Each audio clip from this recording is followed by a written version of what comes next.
Assalamualaikum warahmatullahi wabarakatuh. Pada kesempatan kali ini saya akan menjelaskan koneksi antar materi 2.3, yaitu coaching untuk supervisi akademik.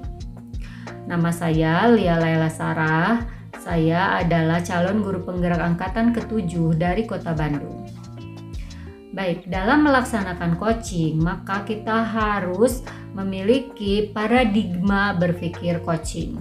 Dalam paradigma ini, yang pertama kita harus fokus pada coaching yang ingin dikembangkan. Jadi kita tidak fokus pada hal lain ataupun pengalaman pribadi.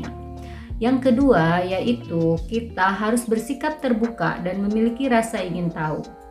Yang ketiga yaitu harus memiliki kesadaran diri yang kuat. Dan yang keempat yaitu harus mampu melihat peluang baru dan juga masa depan. Nah, sesuai dengan paradigma berpikir ini, maka ada beberapa prinsip coaching yang harus kita pegang sebagai coach. Yang pertama yaitu kemitraan. Artinya tidak ada status yang lebih tinggi antara coach dan coachee. Jadi antara coach dan coachee sifatnya adalah sejajar. Tidak ada seseorang yang lebih ahli ataupun seseorang yang lebih tinggi pengalamannya. Dalam coaching, coach dan coachee itu setara atau memiliki kemitraan. Kemudian yang kedua yaitu proses kreatif. Selama menjalankan coaching, maka kita harus memiliki kreativitas untuk mengembangkan solusi-solusi ataupun rencana aksi yang akan diambil oleh coachee. Oleh karena itu di sini coach harus memiliki kreativitas. Kemudian yang ketiga yaitu harus memaksimalkan potensi. Sesuai dengan prinsip paradigma berpikir coaching tadi, maka seorang coach harus memaksimalkan potensi dari coachee. Nah, ada beberapa kompetensi inti yang harus dimiliki oleh seorang coach atau kompetensi inti coaching. Yang pertama yaitu kehadiran penuh atau presence. Kehadiran penuh atau presence. Nah, dalam hal ini, coach harus hadir secara penuh, menghadirkan pikirannya dan juga waktunya ya untuk menyimak coaching yang sedang dilakukan dan tidak memikirkan hal lainnya. Kemudian, kompetensi inti yang kedua yaitu harus mendengarkan aktif. Seorang coach itu harus mendengarkan dengan seksama apa yang disampaikan oleh coachee sehingga coach dapat mengambil esensi dari apa yang disampaikan oleh coachee dan melakukan proses kreatif untuk menghasilkan sebuah solusi yang nantinya itu akan ditemukan oleh seorang coachee. Kemudian yang ketiga yaitu membuat pertanyaan yang berbobot. Nah, seorang coach setelah mendengarkan aktif maka dia akan memberikan respon ya ataupun pertanyaan-pertanyaan yang didasarkan pada data dan fakta-fakta yang disampaikan oleh coachee. Sehingga di sini coachee dapat mengembangkan rencana aksinya secara mandiri berdasarkan pertanyaan-pertanyaan, arahan-arahan yang disampaikan oleh seorang coach. Nah, salah satu metode yang bisa kita laksanakan yaitu alur tirta. Dalam melaksanakan coaching, yang pertama kita harus menggali terlebih dahulu tujuan apa yang akan dilaksanakan dalam coaching tersebut. Di sini coach harus menggali apa tujuan yang ingin dicapai oleh coachee. Jadi di sini tujuannya tidak ditetapkan oleh coach, tapi bagaimana coachee dapat menyadari tujuan adanya coaching tersebut. Kemudian yang kedua yaitu identifikasi. Coach harus mampu mengarahkan atau tadi memberikan pertanyaan-pertanyaan yang berbobot agar membuat coach mampu mengidentifikasi apa-apa saja permasalahan yang dihadapi oleh coach tersebut. Dari identifikasi tersebut, maka selanjutnya adalah menyusun rencana aksi. Nah, di sini coach akan membantu coach untuk menyusun rencana aksi yang akan dia lakukan dalam menyelesaikan permasalahan-permasalahan yang disampaikan di dalam coaching tersebut. Dan yang terakhir yaitu tanggung jawab. Di sini coach akan membantu coach untuk tadi menyusun rencana aksi yang dapat dipertanggungjawabkan, yang dapat dilaksanakan sehingga dapat menyelesaikan permasalahan yang diangkat dalam coaching tersebut.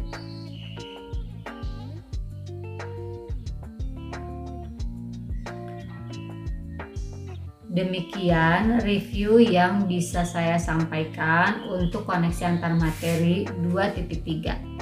Nah, berkaitan dengan pertanyaan yang ada di dalam tugas koneksi antar materi, yang pertama adalah bagaimana peran seorang guru penggerak dalam coaching ini di sekolah. Seorang guru penggerak harus memiliki kompetensi inti coaching dan berperan sebagai coach agar dia bisa menjadi coach untuk mengatasi permasalahan-permasalahan yang terjadi di sekolah, sebagai coach untuk teaching fellow untuk guru-guru lain yang ada di sekolah dalam mengatasi ataupun mengimplementasikan pembelajaran yang berdiferensiasi dan juga pembelajaran sosial emosional.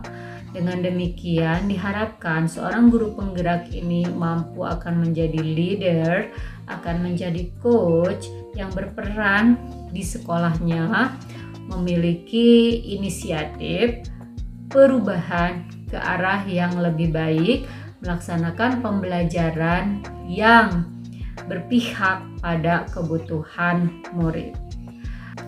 Untuk pertanyaan kedua, yaitu apa saja emosi-emosi yang dirasakan selama pembelajaran atau pengalaman belajar. Yang pertama, saya sangat senang dalam mempelajari materi ini karena ini materi yang sangat baru dan belum pernah saya dapatkan sebelumnya.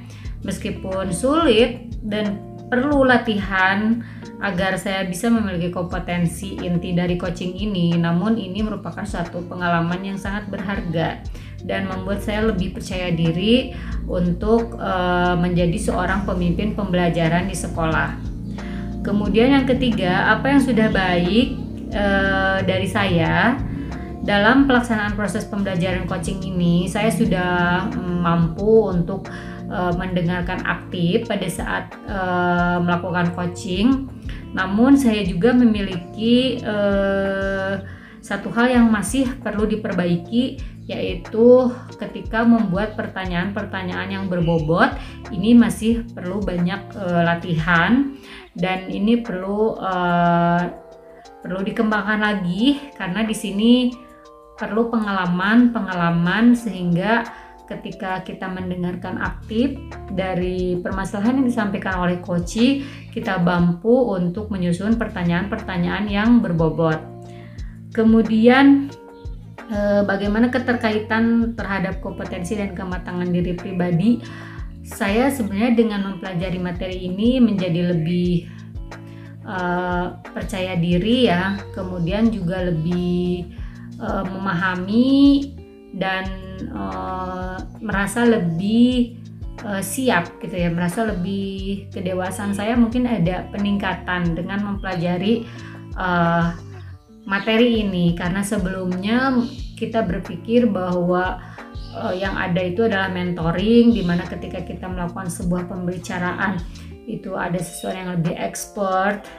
Namun di sini dengan prinsip coaching kita membangun kemitraan dengan rekan sejawat sehingga rekan sejawat tidak perlu merasa takut untuk di coaching ya, baik oleh kepala sekolah ataupun oleh guru yang lebih senior, karena dalam prinsip coaching ini ada kemitraan, bukan seseorang yang lebih expert ataupun seseorang yang lebih tinggi pengalamannya gitu.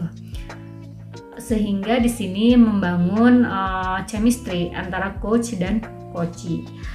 Kemudian pertanyaan apa yang muncul di sini? Pertanyaan yang muncul adalah bagaimana seorang coach ini dapat meningkatkan kompetensinya, mengembangkan pertanyaan-pertanyaan yang berbobot itu berdasarkan fakta-fakta atau data-data yang disampaikan oleh coach, sehingga dia mampu untuk membimbing ataupun membantu coachee dalam menyusun rencana aksinya.